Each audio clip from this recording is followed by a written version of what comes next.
मसीह का प्यारा वचन, ये है वचन प्यारा। परमेश्वर के धन्य नाम की महिमा हो। प्रभात मनन के सत्र 1924 में आप सभी का बहुत ही विनम्रता के साथ स्वागत करता हूँ। आइए आज के मनन के लिए हम पढ़ते हैं इब्रानी अध्याय 8 पद 5 और 6। वे स्वर्ग में की वस्तुओं के प्रतिरूप और प्रतिबिंब की सेवा करते हैं, जैसे जब मूसा तंबू बनाने पर था तो उसे ये चेतावनी मिली, देख जो नमूना तुझे पहाड़ पर दिखाया गया था उसके अनुसार सब कुछ बनाना। पर उन याजकों से बढ़कर सेवा यीशु को मिली, क्योंकि वह और भी उत्तम वाचा का मध्यस्थ ठहरा, जो और उत्तम प्रतिज्ञाओं के सहारे बांधी गई है। पुराने नियम के याजकगण और प्रभु यीशु मसीह में एक महत्वपूर्ण समानता यह है कि दोनों जन मनुष्य और परमेश्वर के बीच मध्यस्थ अथवा बीचवाई की सेवा करने वाले थे। प्रारंभ में पढ़ी गई 2 पदों में लेखक एक महत्वपूर्ण अंतर जो दोनों की सेवा के बीच में था पाठकों के सामने प्रस्तुत कर रहा है। लेवी याजक लोग प्रतिरूप और प्रतिबिंब की सेवा करते थे, वही प्रभु यीशु मसीह एक उत्तम वाचा के मध्यस्थ के रूप में सेवा करते हैं। थोड़ा सा और स्पष्टता के साथ बोलूं, लेवी याजकों की सेवा एक प्रतीकात्मक सेवा थी, वही प्रभु यीशु मसीह की सेवा आक्षरिक है। The ministry of Levitical priest was symbolic and the ministry of Jesus is literal। मिलाप वाला तंबू और उसमें रखी गई सभी वस्तु स्वर्गीय वस्तुओं का प्रतिरूप अथवा कॉपी था।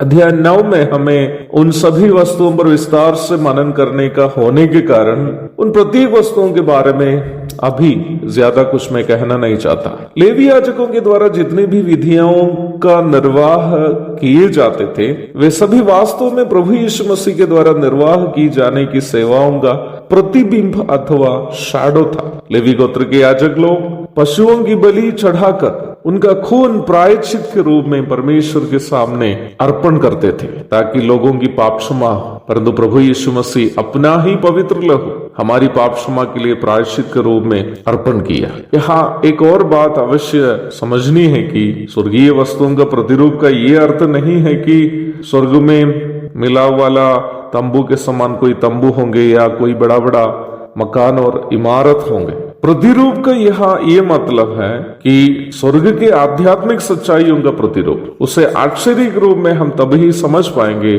जब हम वहां पहुंच जाएंगे। प्रभु यीशु मसीह वह आक्षरिक मेमना है जिसे परमेश्वर ने मानव जाति के पाप का बोझ उठाने के लिए निर्धारित किया था। यशायाह 53 की 6 और 7, यूहन्ना 1 की 29।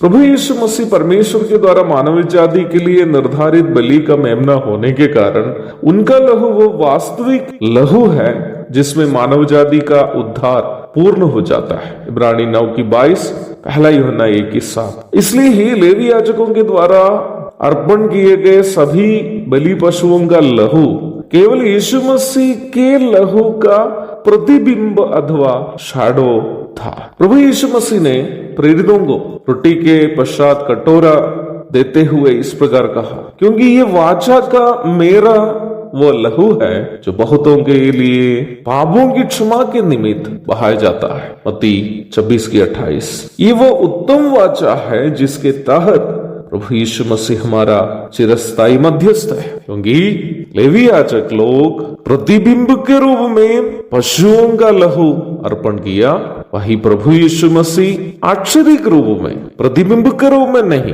पूर्णता के रूप में अपना ही लहू हमारे पापों के खातिर, हमारी पाप क्षमा के लिए बहाया। इसलिए वह उत्तम वाचा का मध्यस्थ है और उनके लहू में हमारा उद्धार पूर्ण हो जाता है। एक और शुभ दिन की धन्य कामनाओं के साथ आज का मनन मैं यहाँ समाप्त करता हूँ। प्रभु आप सबको आशीष दे। आमीन।